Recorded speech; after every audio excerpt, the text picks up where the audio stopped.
अस्सलाम वालेकुम। आज हम अपनी वीडियो में डिस्कस करेंगे कुछ क्लासेस की फंक्शनैलिटी देखेंगे VB.NET के अंदर। स्पेसिफिकली हम ये देखेंगे एक चीज़, जब आप अपनी कस्टम क्लासेस बनाते हैं तो एक चीज़ का ख्याल रखना पड़ता है कि जब आप, जैसे कि आपको पता, अगर आप रिस्पॉन्स डॉट राइट करें और किसी क्लास का नाम दें और टू स्ट्रिंग करें, तो उस क्लास की जो भी टू स्ट्रिंग मेथड में वैल्यू डिफ़ाइन की गई होती है बाय डिफ़ॉल्ट वो रिटर्न होती है। लेकिन जब आप अपनी कस्टम क्लासेस बनाते हैं, जैसे कि मैंने बनाई अपनी कोई फ़र्ज़ करें एम्प्लॉय की, और उसका मैंने जब ऑब्जेक्ट को टू स्ट्रिंग किया, तो अगर आप एक यूजुअल क्लास बनाएंगे उसमें सिर्फ क्लास के मेंबर्स रखेंगे, यानी कि मेथड्स और प्रॉपर्टीज़ रखेंगे, तो ये वाली लाइन जब एग्जीक्यूट होगी तो आपको सिर्फ और सिर्फ वो क्लास का नेम दिखाएगी। अब ऑब्वियसली क्लास का नेम अगर दिखाएगी तो ये कोई बहुत ही यूजलेस सी इन्फॉर्मेशन है, ना आप यूज़र को ये इन्फॉर्मेशन दिखाना चाहेंगे, ना आप चाहेंगे कि जब आप डिबगिंग करें ना आपको ये डिबगिंग में काम आएगी। तो ऑब्वियसली जैसे हमने अगर फ़र्ज़ करें एम्प्लॉय की क्लास एक बनाई, तो हम यही चाहेंगे कि अगर माय ऑब्जेक्ट टू स्ट्रिंग लिखा जाए तो कोई वैल्यूबल यूज़र को वैल्यू दिखाए, जैसे कि या तो एम्प्लॉय का फर्स्ट नेम दिखा दे या एम्प्लॉय की आइडेंटिफिकेशन नंबर दिखा दे। तो ये फंक्शनैलिटी हम अपनी क्लासेस में कैसे इम्प्लीमेंट कर सकते हैं, आगे देखते हैं। यहाँ पे क्लास मैंने खाली बनाई हुई है, इसमें हम इस क्लास का पहले स्ट्रक्चर बना लेते हैं अपना पूरा। बहुत सिंपल रखेंगे, public sub new by val first name as string और by val last name as string. यहाँ पे हम कंस्ट्रक्टर बना रहे हैं क्लास का और इनको हम असाइन करेंगे, ये प्राइवेट वेरिएबल्स हैं जो अभी मैं डिक्लेयर करूँगा। और ये कोलन बीच में लगाया है, इसको देखें, इसका मतलब है जब भी कोलन लगता है तो इसका मतलब होता है कि जो अगली जो इसके बाद जो भी चीज़ है वो अगला सेंटेंस है। तो ये जो दो लाइंस कोलन के साथ लिखी हैं इसका मतलब यही है कि जैसे कि ये फर्स्ट लाइन में लिखा हो फर्स्ट नेम की और ये सेकंड लाइन में लिखा हो, तो यहाँ पे हमने एक लाइन में लिख दिया है।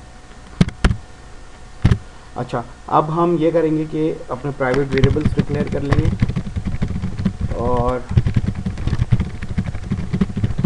फिर पब्लिक प्रॉपर्टीज़ बना लेंगे इनके against. Public property first name as string return करेगी प्राइवेट वेरिएबल फर्स्ट नेम और first name equal to value.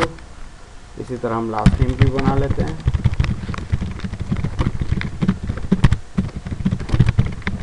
और अच्छा, अब यहाँ पे हमारी क्लास कंप्लीट है, सही है। तो अब हम आइए इसको ज़रा रन करते हैं, इसको पहले बिल्ड करते हैं।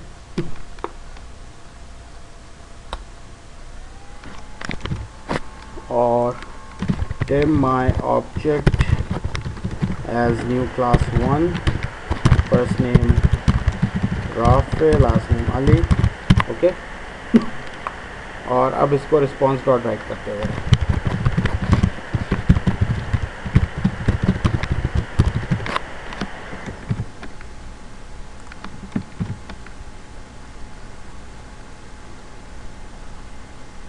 तो यहाँ पे देखिए रिस्पॉन्स डॉट राइट करने के बाद इसने हमें जो ऑब्जेक्ट बनाया था उसको सिर्फ और सिर्फ क्लास 1 बताया। ऑब्वियसली इस सर्कमस्टेंस में हम ये नहीं चाहेंगे, अगर हम जब भी यहाँ पे टू स्ट्रिंग करेंगे तो हमारा मकसद यही होगा कोई मीनिंगफुल इन्फॉर्मेशन दें।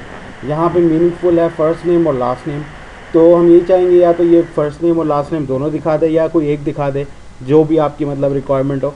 लेकिन ऑब्वियसली हम ये बिल्कुल नहीं चाहेंगे कि यहाँ पे क्लास 1 शो करे क्लास का नेम। तो अब आइए इस फंक्शनैलिटी को देखने के लिए हमें क्या करना पड़ेगा। पहला काम तो हम ये कर सकते हैं सिंपली कि एक फंक्शन होता है ओवरराइड्स का, उसको हम ओवरराइड कर सकते हैं। Public overrides function to string, okay. अब यहाँ जो बेस क्लास कॉल कर रहा है इसको आप कमेंट कर दें या डिलीट कर दें, और फिर यहाँ पे आप रिटर्न करें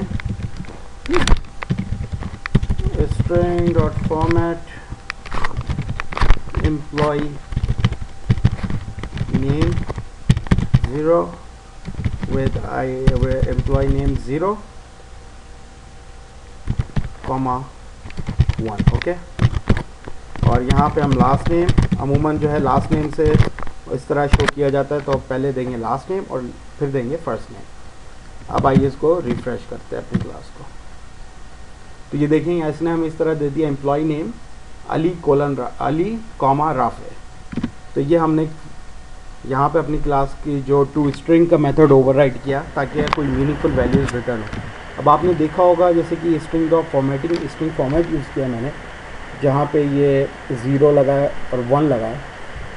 इसी तरह अगर आप चाहते हैं, फर्स्ट करें आप चाहते हैं response dot right string dot format, और इस तरह आप कुछ लिख के करें कि अगर n लिखें, f लिखें तो वो फर्स्ट नेम शो कर दे, अगर l लिखें तो वो लास्ट नेम शो कर दे। अगर इस तरह की फंक्शनैलिटी चाहते हैं आप, ये फंक्शनैलिटी आपने देखी होगी, ये डॉट नेट में बिल्ट इन कस्टम स्ट्रिंग्स होती, फॉर्मेटिंग स्ट्रिंग्स हैं, डेट टाइम की हैं, अपना नंबर को फॉर्मेटिंग, करेंसी की फॉर्मेटिंग, तो इस तरह की आपने यूज़ की होंगी। और यही फंक्शनैलिटी आप चाहते हैं कि आपकी क्लास में, कस्टम क्लास में इम्प्लीमेंट की जाए। तो आइए वो देखते हैं वो किस तरह कर सकते हैं। पहला काम हमारा ये होगा कि इस चीज़ को इम्प्लीमेंट करने के लिए हमारी क्लास को इम्प्लीमेंट करना होगा। एक इंटरफेस होता है जिसको कहते, बल्कि ये मैं अब दूसरी वीडियो में रखता हूँ क्योंकि टाइम अब ख़त्म हो रहा है। अगली वीडियो में इसको हम देखेंगे किस तरह करना है।